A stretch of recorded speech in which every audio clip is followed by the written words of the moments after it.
जय भोलेनाथ। आप सभी भक्तों पर भगवान शिव की कृपा सदा सर्वदा बनी रहे। भक्तों, श्रावण मास का पुण्य काल चल रहा है। आज है तीसरा दिन और हम सुनेंगे श्री शिव महापुराण की कथा।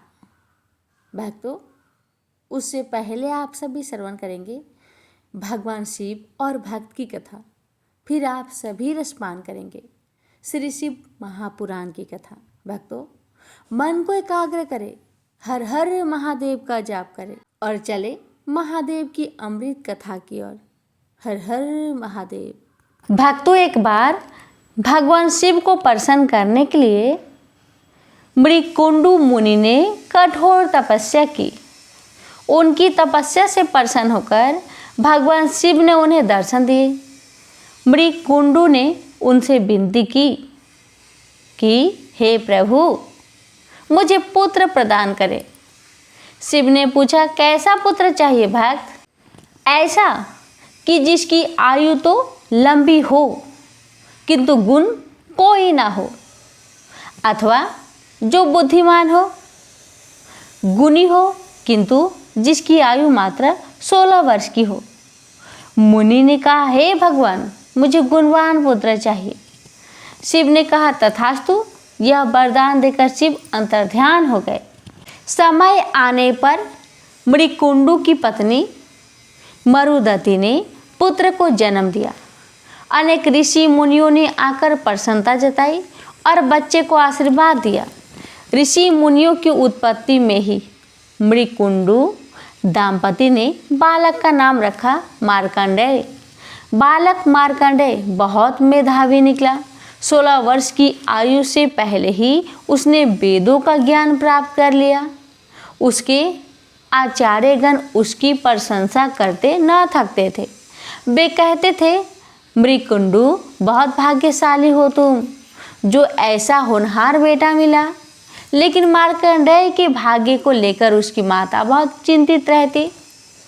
मृकुंडु जब उसे समझाते तो वह रोती हुई कहती, हे स्वामी, मैं भूल नहीं पाती कि शीघ्र ही हमारा बेटा हमसे हमेशा के लिए दूर चला जाएगा। एक दिन की बात है, कुमार मार्कंडेय पूजा के लिए फूल लेने वाटिका में गया हुआ था। लौटा तो उसने अपनी माता को रोते हुए देखा। समीप ही उदास भाव में उनके पिता बैठे हुए थे। भक्तों, माँ को रोते हुए देख पुत्र ने पूछा, माँ, आप क्यों रो रही हो? माँ कुछ नहीं बोलती, बस धीरे धीरे सिसकियाँ भरती रही। इस पर मार्कंडेय ने पूछा, माँ, तुम बोलती क्यों नहीं? बोलो माँ, बोलो, क्या हुआ? कौन सा दुख है तुम्हें? बताओ माँ। कहीं ऐसा तो नहीं कि जो तुम चाहती हो वह मैं नहीं कर पाऊँगा? पर देखो माँ, देखो, अब मैं बालक नहीं रहा, कल पूरे 16 वर्ष का हो जाऊंगा। तुम्हारी माँ इसलिए तो रो रही है, पिता ने धीरे से कहा। मार्कंडेय ने उलझन भरे स्वर में पूछा, क्यों पिताजी? 16 वर्ष का होने में क्या हानि है मुझे? पिता बोले, बेटा, मैं बताता हूँ तुम्हें, सुनो। तब मृकुंडु ने उसके जन्म से संबंधित बातें उसे बताई। सुनकर मार्कंडेय ने माता को धैर्य बधाया और बोला, हे माँ, रो मत, मैं नहीं मरूंगा। भगवान शिव मृत्युंजय हैं, मैं उनसे अमर तत्व का वरदान प्राप्त करूंगा। पिता ने आशीर्वाद देते हुए कहा, मेरे बच्चे, शिव की कृपा से तुम्हें सफलता मिले। मार्कंडेय माता पिता से आशीर्वाद लेकर वन में चला गया। जाते समय माता ने शिव से प्रार्थना की, हे सदाशिव मृत्युंजय, मेरा पुत्र आपके आश्रय है, हे देव, इसकी रक्षा करना। अगले दिन प्रातःकाल मार्कंडेय ने सागर तट पर जाकर गीली मिट्टी से शिवलिंग बनाया, उस पर पुष्प चढ़ाए और शिव का ध्यान लगाकर बैठ गया। रात होने पर वह प्रभु के सामने नाचने और गाने लगा। तभी अचानक यमराज वहां आ पहुंचे। बोले, तुम्हारी आयु पूरी हुई, इस संसार से चलने के लिए तैयार हो जाओ। मार्कंडेय बोले, थोड़ी देर ठहरिए महाराज, तब तक मैं अपनी उपासना पूरी कर लेता हूँ। यमराज ने गुस्से से कहा, मूर्ख, क्या तू जानता नहीं कि मृत्यु किसी का इंतजार नहीं करती? मार्कंडेय ने कहा, कृपा कर मेरी उपासना में बाधा मत डालिए। मेरी उपासना पूरी होते ही आप मुझे अपने लोक ले चलना। यमराज और भी क्रोधित होकर बोले, मूर्खे, क्या तुम समझता है शिव की शरण लेकर तुम मुझसे बच पाएगा? तुझे अभी ही मालूम हो जाएगा कि काल के पास से कोई नहीं बच सकता। यह कहकर जैसे ही यमराज पास फेंकने को उद्धत हुए, तभी एक चमत्कार हुआ। एकाएक वहाँ शिव प्रकट हो गए। मृत्यु के स्वामी को देखकर यमराज ठिठक गए। मार्कंडेय शिव के चरणों में गिर गया। शिव ने उसके मन की इच्छा तार ली और अमर तत्व प्रदान कर दिया। आगे चलकर मार्कंडेय को प्रलय काल में स्वयं हरि ने दर्शन दिए और अपना मुख खोलकर उन्हें समूचे ब्रह्मांड के दर्शन कराए। कहा जाता है कि वे आज भी विद्यमान हैं और तीर्थों में आते जाते रहते हैं, नए नए रूपों में। प्रेम से बोलिए ओम नमः शिवाय, हर हर महादेव। भक्तों, रसपान करें श्री शिव महापुराण की आगे की कथा। परियाग में सूत जी से मुनियों का शीघ्र पाप नाश करने वाले साधन के विषय में प्रश्न, जो आदि और अंत में तथा मध्यम में भी नित्य मंगलमयी है, जिनकी समानता अथवा तुलना कहीं भी नहीं है, जो आत्मा के स्वरूप को प्रकाशित करने वाले देवता परमात्मा हैं, जिनके 5 मुख हैं और जो खेल ही खेल में अनायास जगत की रचना, पालन, संहार, अनुग्रह एवं तिरोभाव रूप 5 प्रबल कर्म करते रहते हैं। उन सर्वश्रेष्ठ अजर अमर ईश्वर अंबिकापति भगवान शंकर का मैं मन ही मन चिंतन करता हूँ। व्यास जी बोले, जो धर्म का महान क्षेत्र है, जहाँ गंगा यमुना का संगम हुआ है, जो ब्रह्म लोकों का मार्ग है, उस परम पुण्यमयी परियाग में सत्य व्रत में तत्पर रहने वाले महातेजस्वी महाभाग महात्मा मुनियों ने एक विशाल ज्ञान यज्ञ का आयोजन किया। उस ज्ञान यज्ञ का समाचार सुनकर पौराणिक शिरोमणि व्यास शिष्य महामुनि सूत जी वहां मुनियों का दर्शन करने के लिए आए। सूत जी को आते देखकर वे सब मुनि उस समय हर्ष से खिल उठे और अत्यंत प्रसन्नचित्त से उन्होंने उनका विधिवत स्वागत सत्कार किया।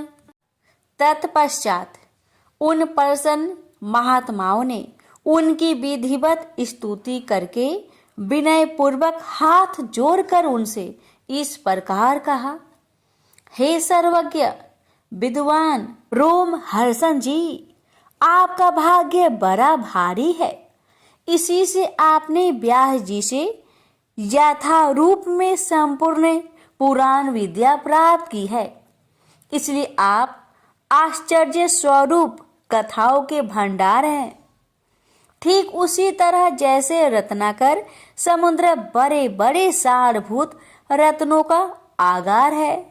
तीनों लोकों में भूत, वर्तमान और भविष्य की जो बात है तथा अन्य भी जो कोई वस्तु है, वह आपसे अज्ञात नहीं है।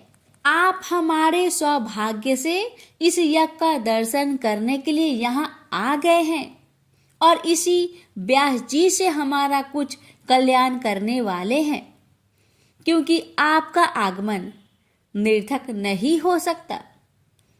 हमने पहले भी आपसे शुभाशुभ तत्व का पूरा पूरा वर्णन सुना है, किंतु उससे तृप्ति नहीं होती। हमें उसे सुनने की बार बार इच्छा होती है। उत्तम बुद्धि वाले हे सूत जी, इस समय हमें एक ही बात सुननी है, यदि आपका अनुग्रह हो तो गोपनीय होने पर भी आप उस विषय का वर्णन करें। घोर कलयुग आने पर मनुष्य पुण्य कर्म से दूर रहेंगे, दुराचार में फंस जाएंगे, सब के सब सत्य भाषण से विमुख हो जाएंगे, दूसरों की निंदा में तत्पर होंगे, पराये धन को हड़प लेने की इच्छा करेंगे, उनका मन पराई स्त्रियों में आसक्त होगा तथा वे दूसरे प्राणियों की हिंसा किया करेंगे। वे अपने शरीर को ही आत्मा समझेंगे। वे मूर्ख, नास्तिक तथा पशु बुद्धि रखने वाले होंगे। माता पिता से देश रखेंगे तथा वे कामवश स्त्रियों की सेवा में लगे रहेंगे। ब्राह्मण लोभ रूपी ग्रह के ग्रास बन जाएंगे। वेद बेचकर जीविका चलाएंगे। धन का उपार्जन करने के लिए ही विधा का अभ्यास करेंगे। मद से मोहित रहेंगे। अपने जाति की कर्म छोड़ देंगे। पराये दूसरों को ठगेंगे। तीनों काल की संध्या उपासना से दूर रहेंगे और ब्रह्म ज्ञान से शून्य होंगे। दयाहीन, अपने को पंडित मनाने वाले, अपने सदाचार व्रत से रहित, कृषि कार्य में तत्पर, क्रूर स्वभाव वाले एवं दूषित विचार वाले होंगे। समस्त क्षत्रियो भी अपने धर्म का त्याग करने वाले, कुसंगी, पापी और व्यभिचारी होंगे। उनमें शौर्य का अभाव होगा। वे युद्ध से विरत अर्थात रण में प्रीति न होने से भागने वाले होंगे। वे कुत्सित चौर्य कर्म से जीविका चलाएंगे। क्षुद्रों के समान बर्ताव करेंगे। उनका चित्त काम का किंकर बना रहेगा। वे शास्त्र विद्या को नहीं जानने वाले, गौ और ब्राह्मण की रक्षा न करने वाले, शरणागत की रक्षा न करने वाले तथा सदा कामिनी को खोजने में तत्पर रहेंगे। प्रजा पालन रूपी सदाचार से रहित, भोग में तत्पर, प्रजा का संहार करने वाले, दुष्ट और प्रसन्नता पूर्वक जीव हिंसा करने वाले, वैश्य, संस्कार भ्रष्ट, स्वधर्म त्यागी, कुमार्गी, धनोपार्जन परायण तथा नाप तौल में अपनी कुत्सित वृत्ति का परिचय देने वाले होंगे। वे गुरु, देवता और द्विजातियों के प्रति भक्ति शून्य, कुत्सित बुद्धि वाले, द्विजों को भोजन न कराने वाले, प्राय कृपाणता के कारण मुट्ठी बांध कर रखने वाले, पराई स्त्रियों के साथ कामरत, मलिन विचार वाले, लोभ और मोह से भ्रमित चित्त वाले और वापी, कूप, तराग आदि के निर्माण तथा यज्ञ आदि सत्कर्मों में धर्म का त्याग करने वाले होंगे। इसी तरह कुछ क्षुद्र ब्राह्मण के आचार में तत्पर होंगे। उनकी आकृति उज्जवल होगी अर्थात वे अपना कर्म धर्म छोड़कर उज्जवल वेशभूषा से विभूषित हो व्यर्थ घूमेंगे। वे मूर्ख होंगे और स्वभावतः ही अपने धर्म का त्याग करने वाले होंगे। वे भांति भांति के तप करने वाले होंगे। द्विजों को अपमानित करेंगे। छोटे बच्चों की अल्प मृत्यु होने के लिए आभिचारिक कर्म करेंगे। मंत्रों के उच्चारण करने में तत्पर रहेंगे। सालग्राम की मूर्ति आदि पूजेंगे, होम करेंगे। किसी न किसी के प्रतिकूल विचार सदा करते रहेंगे। कुटिल स्वभाव वाले होंगे और द्विजों से देश भाव रखने वाले होंगे। वे यदि धनी हुए तो कुकर्म में लग जाएंगे, यदि विद्वान हुए तो विवाद करने वाले होंगे। कथा और उपासना धर्मों का वक्ता होंगे और धर्म का लोप करने वाले होंगे। वे सुंदर राजाओं के समान वेशभूषा धारण करने वाले, दंभी, दानमानी, अतिशय, अभिमानी, वृप आदि को अपना सेवक मानकर अपने को स्वामी मनाने वाले होंगे। वे अपने धर्म से शून्य, मूर्ख, वर्ण संकर, कुबुद्धि वाले, महाभिमानी और सदा चारों वर्णों के धर्म का लोभ करने वाले होंगे। वे अपने को श्रेष्ठ कुल वाला मानकर चारों वर्णों से विपरीत व्यवहार करने वाले, सभी वर्णों को भ्रष्ट करने वाले मूर्ख और अनुचित रूप से सत्कर्म करने में तत्पर होंगे। कलयुगी स्त्रियां प्राय सदाचार से भ्रष्ट होगी, पति का अपमान करने वाली होगी, सास ससुर से द्रोह करेगी, किसी से भय नहीं मानेगी और मलिन भोजन करेगी। वे कुत्सित हाव भाव में तत्पर होगी, उनका शील स्वभाव बहुत बुरा होगा। वे काम विहल, पर पति से रति करने वाली और अपने पति की सेवा से सदा विमुख रहेगी। संतानों माता पिता के प्रति श्रद्धा रहित, दुष्ट स्वभाव वाली, असत विद्या पढ़ने वाली और सदा रोगग्रस्त शरीर वाली होगी। जी, इस तरह जिनकी बुद्धि नष्ट हो गई और जिन्होंने अपने धर्म का त्याग कर दिया है, ऐसे में लोगों को इहलोक और परलोक में उत्तम गति कैसे प्राप्त होगी? इसी चिंता से हमारा मन सदा व्याकुल रहता है। परोपकार के समान दूसरा कोई धर्म नहीं है। अतः जिस छोटे उपाय से इन सब का पापों का तत्काल नाश हो जाए, उसे इस समय कृपा पूर्वक बताइए, क्योंकि आप समस्त सिद्धांतों के ज्ञाता हैं। व्यास जी बोले, उन भावी आत्मा मुनियों की यह बात सुनकर सूत जी मन ही मन भगवान शंकर का स्मरण करके उन मुनियों से इस प्रकार कहने लगे। सूत जी बोले, हे साधु महात्माओं, आप सबने तीनों लोकों का हित करने वाली अच्छी बात पूछी है। मैं गुरुदेव व्यास जी का स्मरण करके आप लोगों के स्नेह बस इस विषय का वर्णन करूंगा। आप लोग आदर पूर्वक सुने। सबसे उत्तम जो शिव पुराण है, वह वेदांत का सार सर्वस्व है तथा वक्ता और श्रोता का समस्त पाप राशियों से उद्धार करने वाला है। इतना ही नहीं, वह परलोक में परामर्थ वस्तु को देने वाला है। कलि की कलमस राशि का वह विनाशक है। उसमें भगवान शिव के उत्तम यश का वर्णन है। हे ब्राह्मणों, धर्म, अर्थ, काम और मोक्ष, इन चारों पुरुषार्थों को देने वाला वह पुराण सदा ही अपने प्रभाव से विस्तार को प्राप्त हो रहा है। हे वृषभरो, उस सर्वोत्तम शिव पुराण के अध्ययन मात्र से वे कलयुग के पाप सक्त जीव श्रेष्ठम गति को प्राप्त हो जाएंगे।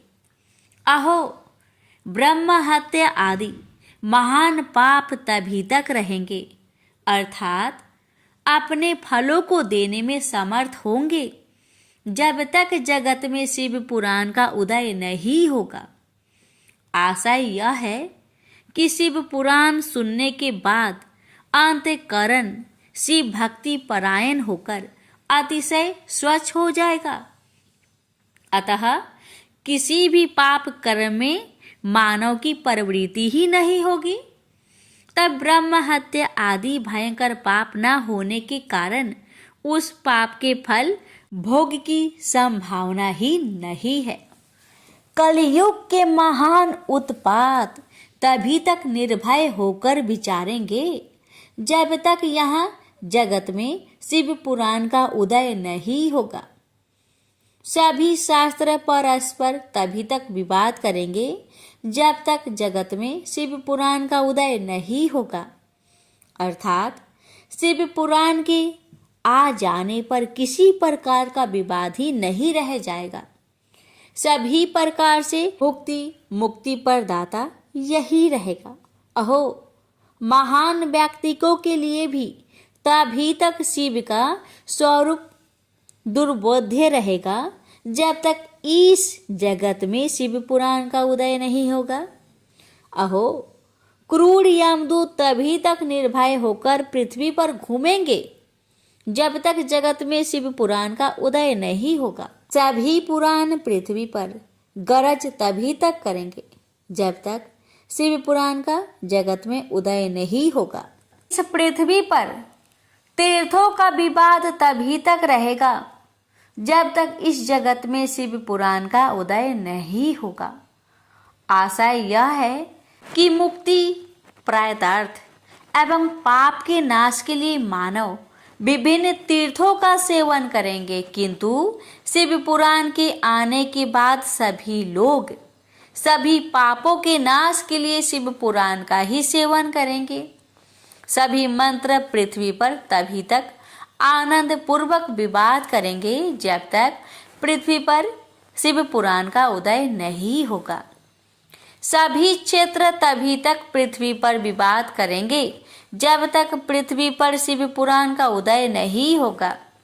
सभी पीठ तभी तक पृथ्वी पर विवाद करेंगे जब तक पृथ्वी पर शिव पुराण का उदय नहीं होगा। सभी दान पृथ्वी पर तभी तक विवाद करेंगे जब तक शिव पुराण का पृथ्वी पर उदय नहीं होगा।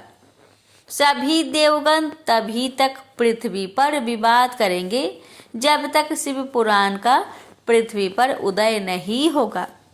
सभी सिद्धांत तभी तक पृथ्वी पर विवाद करेंगे जब तक शिव पुराण का पृथ्वी पर उदय नहीं होगा। हे वृपो, हे श्रेष्ठ मुनिगण, इस शिव पुराण के कीर्तन करने और सुनने से जो जो फल होते हैं उन फलों को मैं संपूर्ण रूप से नहीं कह सकता, अर्थात शब्दों के द्वारा इसके सभी फलों को नहीं कहा जा सकता। हे निष्पाप मुनिगण, तथापि शिव पुराण का कुछ महात्म्य आप लोगों से कहता हूँ, जो व्यास जी ने पहले मुझसे कहा था। आप लोग चित्त लगाकर ध्यान पूर्वक सुने। जो भक्ति पूर्वक इस शिव पुराण का एक श्लोक या आधा श्लोक भी पढ़ता है, वह उसी क्षण पाप से छुटकारा पा जाता है। जो आलस्य रहित होकर प्रतिदिन भक्ति पूर्वक इस शिव पुराण का यथाशक्ति पाठ करता है, वह जीवन मुक्त कहा जाता है। जो इस शिव पुराण की सदा पूजा करता है, वह निसंदेह प्रतिदिन अश्वमेध यज्ञ का फल प्राप्त करता है।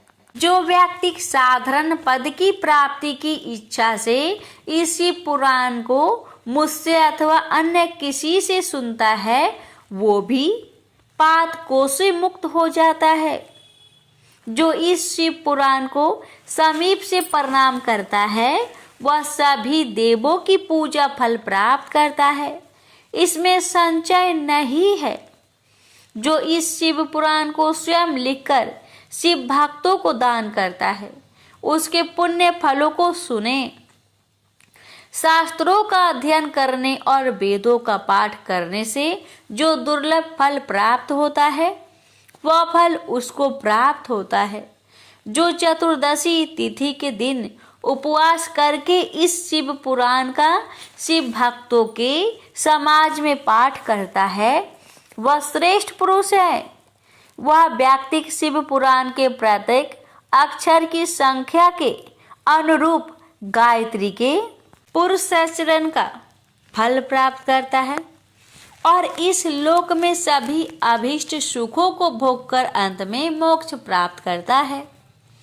जो चतुर्दशी की रात में उपवास पूर्वक जागरण करके शिव पुराण का पाठ करता है या इसे सुनता है, उसका पुण्य फल मैं कहता हूँ। कुरुक्षेत्र आदि सभी तीर्थों में पूर्ण सूर्य ग्रहण में अपनी शक्ति के अनुसार वृपों को और मुख्य कथा वाचकों को धन देने से जो फल प्राप्त होता है, वही फल उस व्यक्ति को प्राप्त होता है। यह सत्य है, सत्य है, इसमें कोई संदेह नहीं है। जो व्यक्ति इस शिव पुराण का दिन रात गान करता है, इंद्र आदि देवगण उसकी आज्ञा की प्रतीक्षा करते रहते हैं। इस शिव पुराण का पाठ करने वाले और सुनने वाला व्यक्ति जो जो श्रेष्ठ कर्म करता है वह कोटि गुना हो जाता है, अर्थात कोटि गुना फल देता है। जो भली भांति ध्यान पूर्वक उसमें भी श्री रुद्र संहिता का पाठ करता है, वह यदि ब्रह्म घाती भी हो तो 3 दिनों में पवित्र आत्मा हो जाता है। जो भैरव की मूर्ति के पास मौन धारण कर श्री रुद्र संहिता का प्रतिदिन 3 बार पाठ करता है, वह सभी कामनाओं को प्राप्त कर लेता है। जो व्यक्ति बट और बेल वृक्ष की प्रदक्षिणा करते हुए उस रुद्र संहिता का पाठ करता है, वह ब्रह्म हत्या के दोषों से भी छुटकारा पा जाता है। प्रणव के अर्थ को प्रकाशित करने वाली ब्रह्म स्वरूपिणी साक्षात कैलाश संहिता रुद्र संहिता से भी श्रेष्ठ कही गई है। हे द्विजो, कैलाश संहिता का संपूर्ण महात्म्य तो शंकर जी ही जानते हैं, उसमें आधा महात्म्य व्यास जी जानते हैं और उसका भी आधा मैं जानता हूँ। उसके संपूर्ण महात्म्य का वर्णन तो मैं नहीं कर सकता, कुछ ही अंश कहूँगा, जिसको जानकर उसी क्षण चित्त की शुद्धि प्राप्त हो जाएगी। हे द्विजो, लोक में ढूंढने पर भी मैंने ऐसे किसी पाप को नहीं देखा जिसे वह रुद्र संहिता नष्ट ना कर सके। उपनिषद रूपी सागर का मंथन करके शिव ने आनंद पूर्वक इस रुद्र संहिता रूपी अमृत को उत्पन्न किया और कुमार कार्तिकेय को समर्पित किया, जिसे पीकर मानव अमर हो जाता है। ब्रह्म हत्या आदि पापों की निष्कृति करने के लिए तत्पर मनुष्य महीने भर रुद्र संहिता पाठ करके उन पापों से मुक्त हो जाता है। दुष्प्रतिग्रह दुर्भोज्य दुरालाप से जो पाप होता है वह इस रुद्र संहिता का एक बार कीर्तन करने से नष्ट हो जाता है। जो व्यक्ति शिवालय में अथवा बेल के वन में इस संहिता का पाठ करता है वह उससे जो फल प्राप्त करता है उसका वर्णन वाणी से नहीं किया जा सकता। जो व्यक्ति श्रद्धा पूर्वक इस संहिता का पाठ करते हुए श्राद्ध के समय ब्राह्मणों को भोजन कराता है उसके सभी पितर शंभु के परम पद को प्राप्त करते हैं। चतुर्दशी के दिन निराहार रहकर जो बेल के वृक्ष के नीचे इस संहिता का पाठ करता है वह साक्षात शिव होकर सभी देवों से पूजित होता है। उसमें अन्य संहिताएं सभी कामनाओं के फलों को पूर्ण करने वाली है, किंतु लीला और विज्ञान से परिपूर्ण इन दोनों संहिताओं को विशिष्ट समझना चाहिए। इस शिव पुराण को वेद के तुल्य माना गया है। इस वेद कल्प पुराण का सबसे पहले भगवान शिव ने ही प्रणयन किया था। विधेश्वर संहिता, रुद्र संहिता, विनायक संहिता, उमा संहिता, मात्र संहिता, एकादश रुद्र संहिता, कैलाश संहिता, शतरुद्र संहिता, कोटि रुद्र संहिता, सहस्त्र कोटि रुद्र संहिता, वायव्य संहिता तथा धर्म संहिता, इस प्रकार इस पुराण के 12 वेद हैं। ये 12 संहिताएं अत्यंत पुण्यमयी मानी गई है। हे ब्राह्मणों, अब मैं उनके श्लोकों की संख्या बता रहा हूँ, आप लोग वह सब आदर पूर्वक सुने। विधेश्वर संहिता में 10,000 श्लोक है। रुद्र संहिता, विनायक संहिता, उमा संहिता और मात्र संहिता, इनमें से प्रत्येक में 8,000 श्लोक है। हे ब्राह्मणों, एकादश रुद्र संहिता में 13,000, कैलाश संहिता में 6,000, शतरुद्र संहिता में 3,000, कोटि रुद्र संहिता में 9,000, सहस्त्र कोटि रुद्र संहिता में 11,000, वायव्य संहिता में 4,000 तथा धर्म संहिता में 12,000 श्लोक है। इस प्रकार संख्या के अनुसार मूल शिव पुराण की श्लोक संख्या 1,00,000 है, परंतु व्यास जी ने उसे 24,000 श्लोकों में संक्षिप्त कर दिया है। पुराणों की क्रमशः संख्या के विचार से इस शिव पुराण का स्थान चौथा है। इसमें 7 संहिताएं हैं। पूर्व काल में भगवान शिव ने श्लोक संख्या की दृष्टि से 100 करोड़ श्लोकों का एक ही पुराण ग्रंथ बनाया था। सृष्टि के आदि में निर्मित हुआ वह पुराण साहित्य अत्यंत विस्तृत था। तत्पश्चात द्वापर आदि युगों में देवयान, व्यास आदि महर्षियों ने जब पुराण का 18 भागों में विभाजन कर दिया, उस समय संपूर्ण पुराणों का संक्षिप्त स्वरूप केवल 4,00,000 श्लोकों का रह गया। श्लोक संख्या के अनुसार यह शिव पुराण 24,000 श्लोकों वाला कहा गया है। यह वेद तुल्य पुराण 7 संहिताओं में विभाजित है। इसकी पहली संहिता का नाम विधेश्वर संहिता है। दूसरी संहिता समझनी चाहिए। तीसरी का नाम शतरुद्र संहिता, चौथी का नाम कोटि रुद्र संहिता, पांचवी का नाम उमा संहिता, छठी का नाम कैलाश संहिता और सातवीं का नाम वायव्य संहिता है। इस प्रकार ये 7 संहिताएं मानी गई है। इन 7 संहिताओं से युक्त दिव्य शिव पुराण वेद के तुल्य परमाणिक तथा सबसे उत्कृष्ट गति प्रदान करने वाला है। 7 संहिताओं से संबद्ध इस संपूर्ण शिव पुराण को जो आधोपांत आदर पूर्वक पढ़ता है वह जीवन मुक्त कहा जाता है। वेद, स्मृति, पुराण, इतिहास तथा सैकड़ों आगम इस शिव पुराण की अल्प कालों के समान भी नहीं है। यह निर्मल शिव पुराण भगवान शिव के द्वारा ही प्रतिपादित है। शिव शिरोमणि भगवान व्यास ने इसे संक्षेप कर संकलित किया है।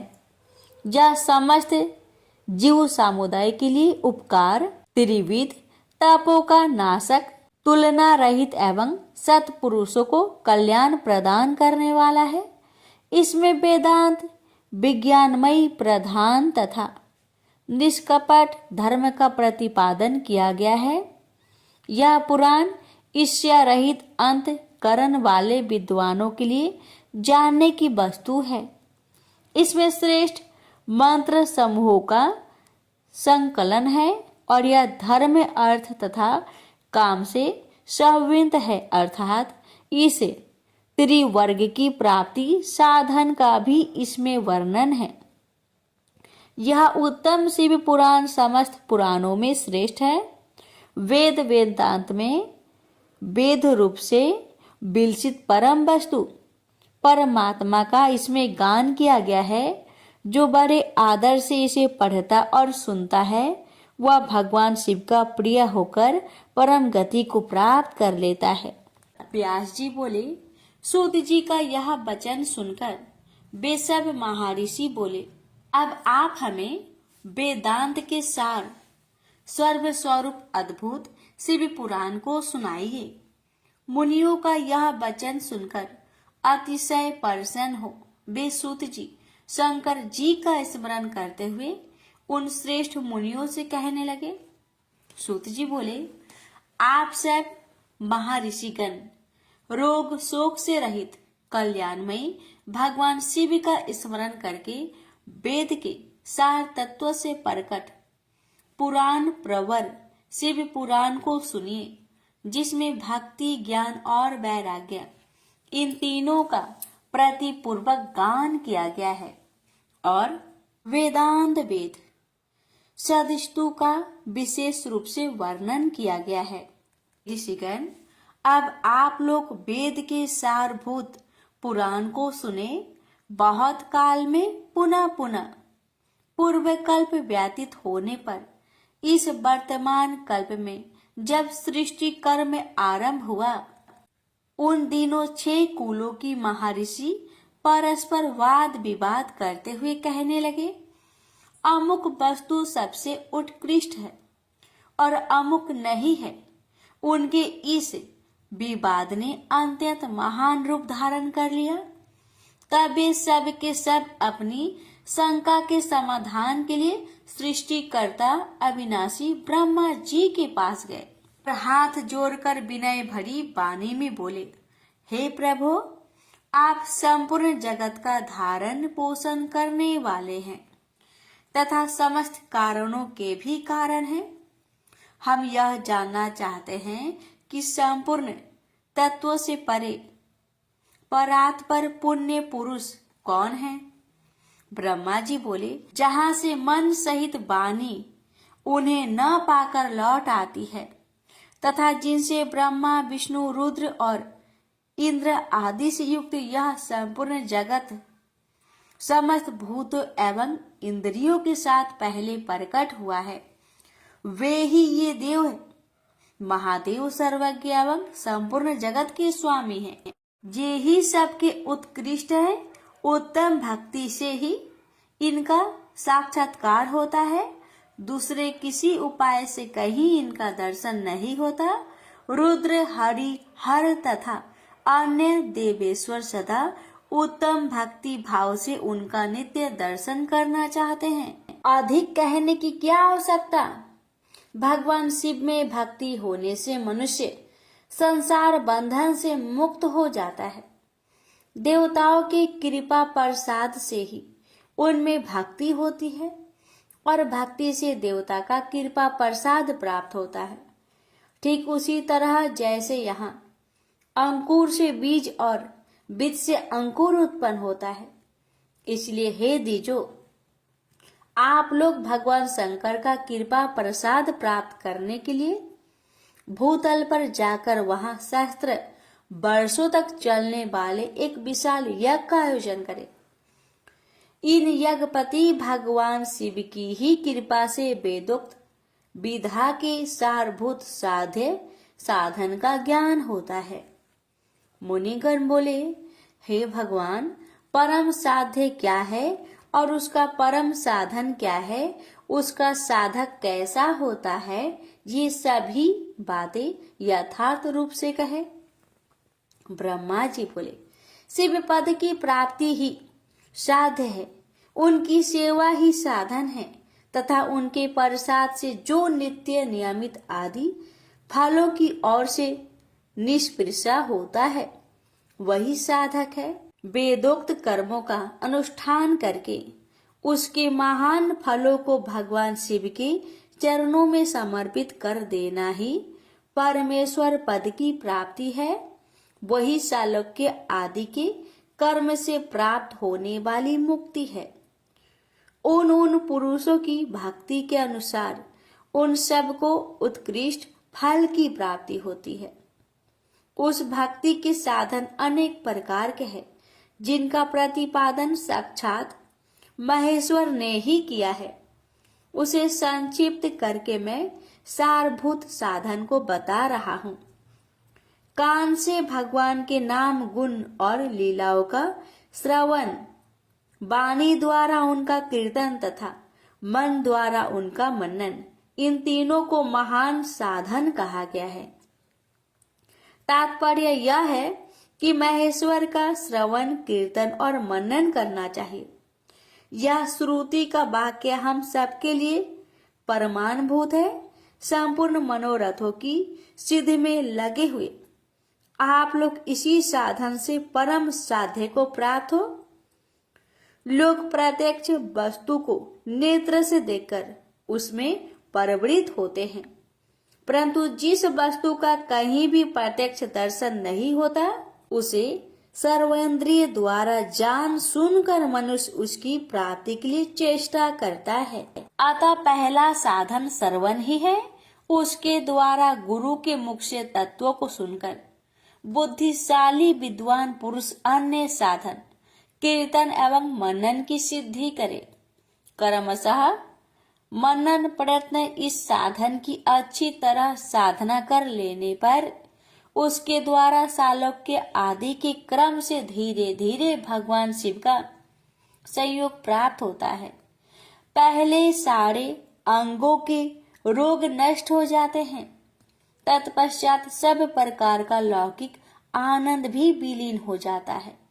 अभ्यास के ही समय यह साधन कष्टप्रद है, किंतु बाद में निरंतर मंगल देने वाला है। मुनिगण बोले, हे ब्राह्मण, मनन कैसा होता है, श्रवण का स्वरूप कैसा है और उनका कीर्तन कैसे किया जाता है, यथार्थ रूप में आप वर्णन करें।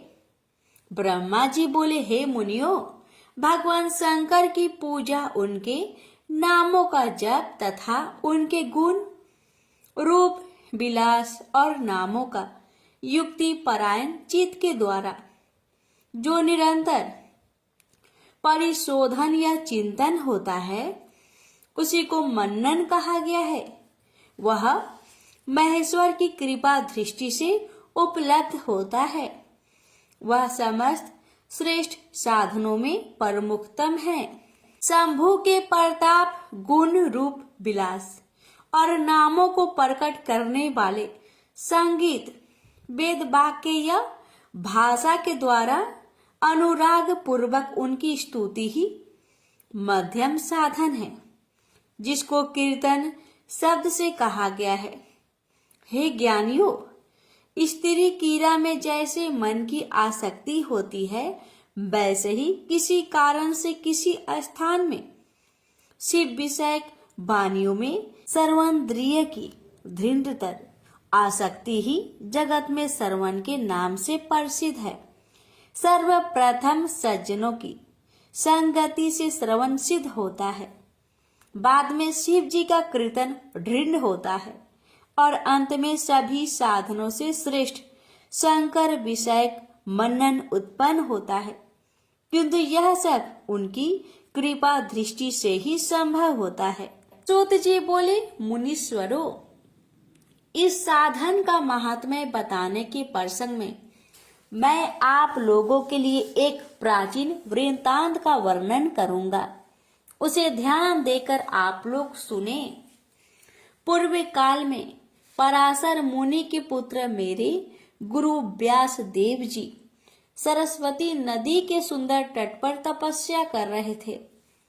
एक दिन सूर्य तुल्य तेजस्वी विमान से यात्रा करते हुए भगवान सनत कुमार अकस्मात वहां आ पहुंचे।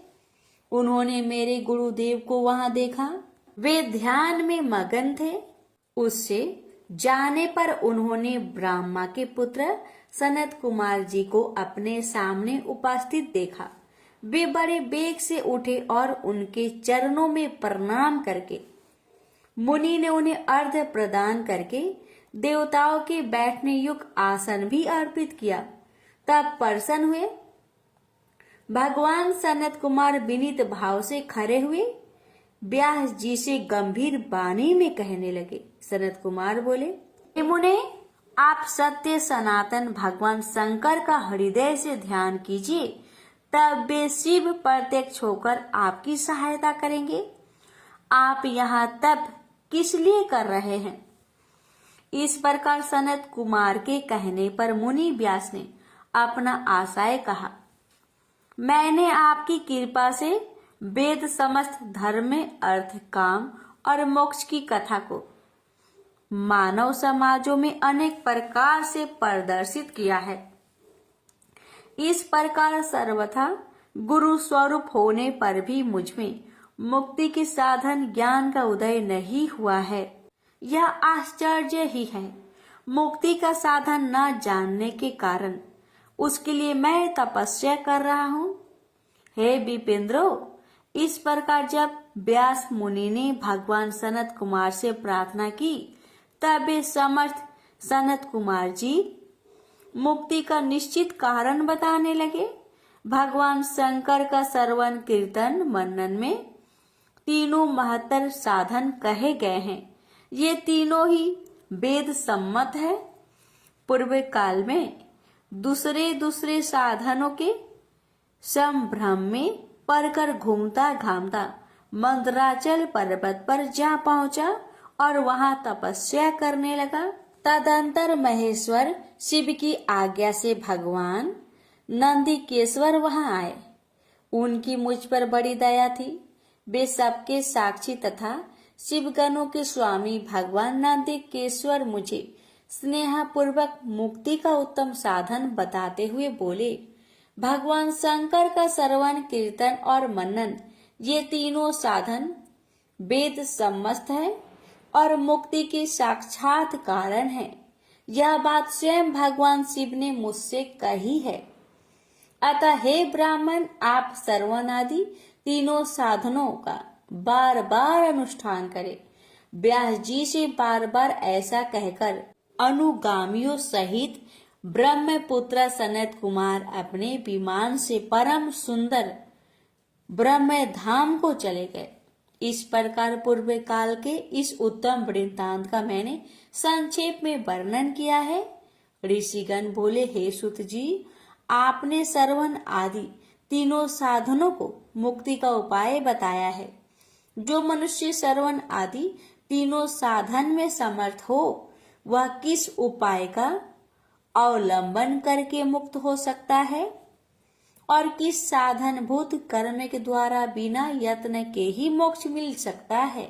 सुत जी बोले, हे शौनक, जो श्रवण कीर्तन और मनन इन तीनों साधनों के अनुष्ठान में समर्थ ना हो, वह भगवान शंकर के लिंग एवं मूर्ति की स्थापना कर नित्य उसकी पूजा करके संसार सागर से पार हो सकता है। छल न करते हुए अपनी शक्ति के अनुसार धन राशि ले जाए और उसे शिवलिंग अथवा शिव मूर्ति की सेवा के लिए अर्पित कर दे। साथ ही निरंतर उस लिंग एवं मूर्ति की पूजा भी करे। उसके लिए भक्ति भाव से मंडप, गौपुर, तीर्थ मठ एवं क्षेत्र की स्थापना करे तथा उत्सव करे और वस्त्र, गंध, पुष्प, धूप, दीप तथा मालपुआ आदि व्यंजनों से युक्त भांति भांति के भक्ष्य भोज्य अन्न नैवेद्य के रूप में समर्पित करे। छत्र, ध्वजा, व्यंजन, चामर तथा अन्य अंगों सहित राजोपचार की भांति सब वस्तुएं भगवान शिव के लिंग एवं मूर्ति पर चढ़ाए, प्रदक्षिणा, नमस्कार तथा यथाशक्ति जप करे। आह्वान से लेकर विसर्जन तक सारा कार्य प्रतिदिन भक्ति भाव से संपन्न करे। इस प्रकार शिवलिंग अथवा शिव मूर्ति में भगवान शंकर की पूजा करने वाला पुरुष श्रवण आदि साधनों का अनुष्ठान न करे तो भी भगवान शिव की प्रसन्नता से सिद्धि प्राप्त कर लेता है। पहले की बहुत से महात्मा पुरुष लिंग तथा शिव मूर्ति की पूजा करने मात्र से भव बंधन से मुक्त हो चुके हैं। ऋषिगण बोले, मूर्ति में ही सर्वत्र देवताओं की पूजा होती है, परंतु भगवान शिव की पूजा सब जगह मूर्ति में और लिंग में भी क्यों की जाती है? सूत जी बोले, हे मुनीश्वरों, आप लोगों का यह प्रश्न तो बड़ा ही पवित्र और अत्यंत अद्भुत है। इस विषय में महादेव जी ही वक्ता हो सकते हैं। कोई पुरुष कभी और कहीं भी इसका यथार्थ प्रतिपादन नहीं कर सकता। इस विषय में भगवान शिव ने जो कुछ कहा है और उसे मैंने गुरु जी के मुख से जिस प्रकार सुना है, उसी तरह क्रमशः वर्णन करूंगा। एकमात्र भगवान शिव ही ब्रह्म रूप होने के कारण निष्कल निराकार कहे गए हैं। रूपवान होने के कारण उन्हें सकल भी कहा गया है, इसलिए वे सकल और निष्कल दोनों हैं। शिव के निष्कल निराकार होने के कारण ही उनकी पूजा का आधारभूत लिंग भी निराकार ही प्राप्त हुआ है, अर्थात शिवलिंग शिव के निराकार स्वरूप प्रतीक है। इसी तरह शिव के सकल या साकार होने के कारण उनकी पूजा का आधारभूत विग्रह साकार प्राप्त होता है, अर्थात शिव का साकार विग्रह उनके साकार स्वरूप का प्रतीक होता है। सकल और अकल समस्त अंग आकार सहित साकार और अंग आकार से सर्वथा रहित निराकार रूप होने से ही वे ब्रह्म शब्द से कहे जाने वाले परमात्मा है।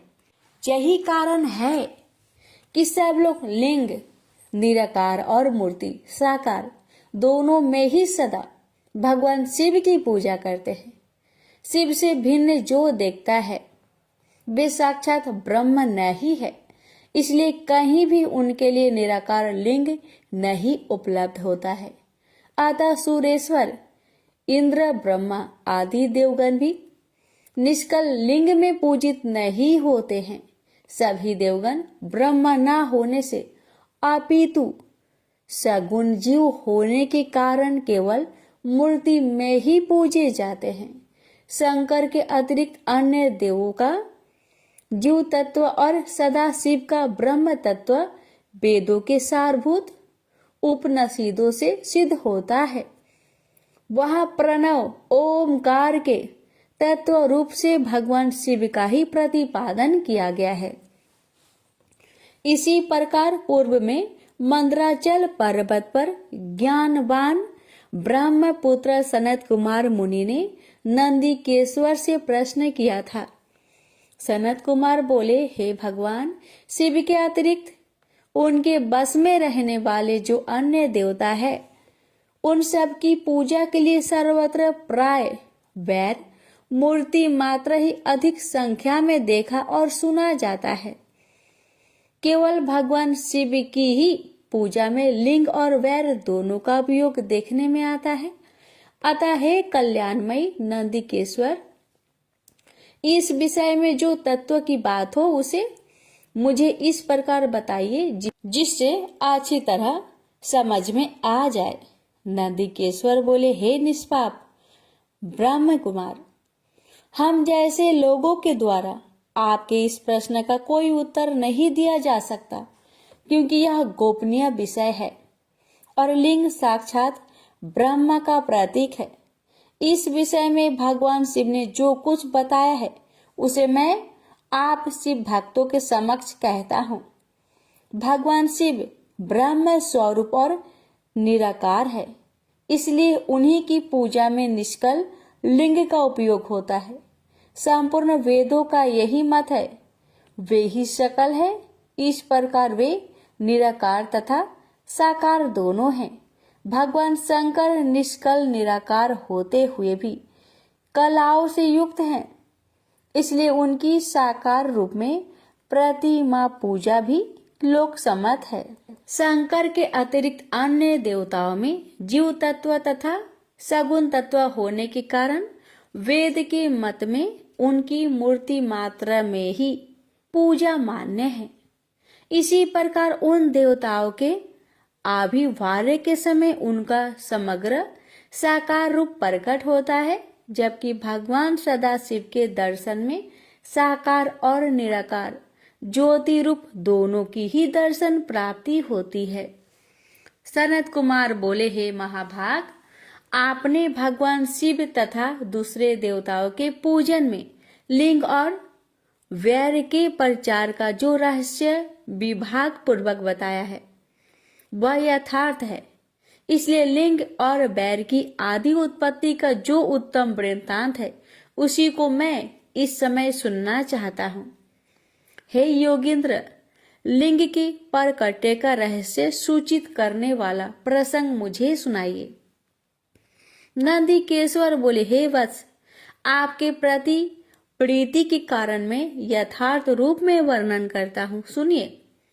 लोक विख्यात पूर्व कल्प के बहुत दिन व्यतीत हो जाने पर एक समय महात्मा ब्रह्मा और विष्णु परस्पर लड़ने लगे। उन दोनों के अभिमान को मिटाने के लिए त्रिगुणातीत परमेश्वर ने उनके मध्य में निष्कल स्तंभ के रूप में अपना स्वरूप प्रकट किया। जगत का कल्याण करने की इच्छा से उस स्तंभ से निराकार परमेश्वर शिव ने अपने लिंग चिन्ह के कारण लिंग का आविर्भाव किया। उसी समय से लोक में परमेश्वर शंकर के निर्गुण लिंग और सगुण मूर्ति की पूजा प्रचलित हुई। शिव के अतिरिक्त अन्य देवों की मूर्ति मात्र की ही कल्पना हुई।